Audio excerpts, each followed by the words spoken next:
popster at mga kapamilya magdiwang. Mas kikislap ang ating ABS-CBN Christmas ID para sa taong ito dahil makakasama pa rin natin ang nag-iisang popstar royalty at Queen of Kapamilya Christmas ID, Sarah Geronimo.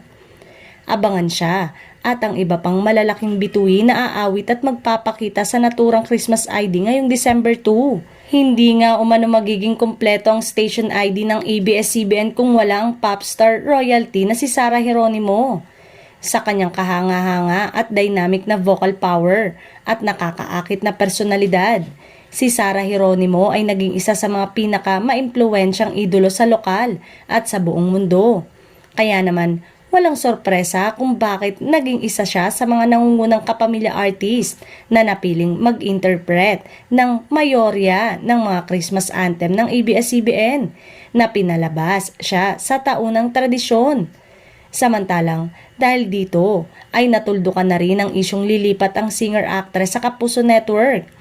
Nauna nang sinabi ng source na walang paglipat na nangyayari dahil mananatili si Sarah sa ABS-CBN at babalik na siya sa Asap Natin To sa susunod na buwan.